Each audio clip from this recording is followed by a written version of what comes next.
बिस्मिल्लाहिर्रहमानिर्रहीम। अस्सलाम वालेकुम व्यूअर्स, आप देख रहे हैं डाइनिंग। और सर्दी का मौसम अपनी पूरी आन बान के साथ आ चुका है। आज हम फ्लू, गले और सीने की इन्फेक्शन से बचाव और रिलीफ के लिए पोंग का सालन बना रहे हैं। रेसिपी पसंद आए तो चैनल को सब्सक्राइब कर दें।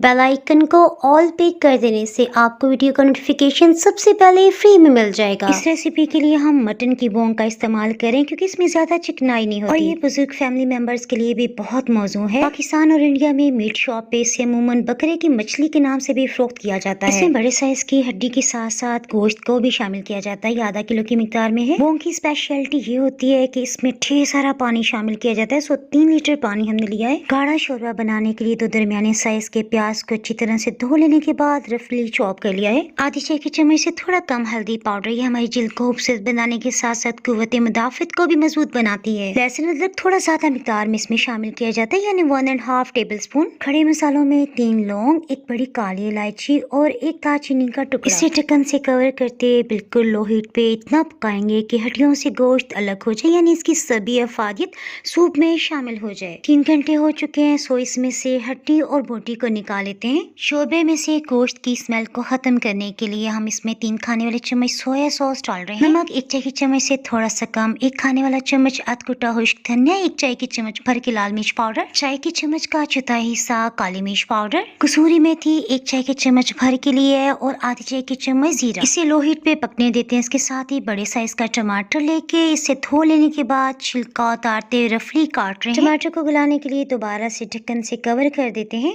इसी दौरान में गोश्त को चेक कर लेते हैं। ये बिल्कुल रूम टेम्परेचर पे आ गया है।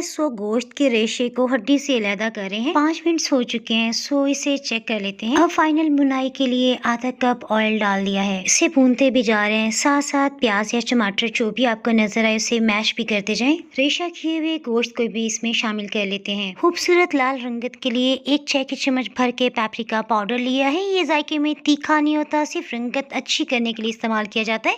अब इसकी स्मेल को खत्म करने के लिए 1 बड़ा कप पानी थोड़ी थोड़ी मिकदार में डालते हुए भून लेते हैं। इससे जो भी स्मेल होगी ना वो खत्म हो जाएगी। 300 ml पानी थोड़ी थोड़ी मिकदार में डालते हुए खत्म हो चुका है। आपने स्टार्ट में देखा ना, हमने सोया सॉस डाला है। अगर आपके पास सोया सॉस ना हो तो आप इसमें आधा कप दूध भी डाल सकते हैं, उससे भी गोश्त की स्मेल खत्म हो जाती है। पोंग के सालन की बहुत अच्छी तरह से बुनाई हो चुकी है। देखिए इसकी रंगत तो खूबसूरत नजर आ ही रही है। इसके साथ साथ इस सभी को इसका जायका बहुत पसंद आया। नज़ला, जुकाम, सीने और गले के इन्फेक्शन के साथ साथ हड्डियों जोड़ों की ताकत बढ़ाने के लिए भी सर्दियों में इसका सालन बनाया जाता है। लास्ट में एक छोटी सी रिक्वेस्ट, अगर आपको रेसिपी पसंद आए तो इसे लाइक और शेयर करना बिल्कुल भी ना भूलिएगा। मज़ीद रेसिपीज देखने के लिए डाइनिंग आर को आप यूट्यूब, इंस्टाग्राम और फेसबुक पे फॉलो कर सकते हैं। फिर मिलेंगे मजेदार सी रेसिपी के साथ। दुआ में याद रखें। उस वक्त तक के लिए अल्लाह हाफिज।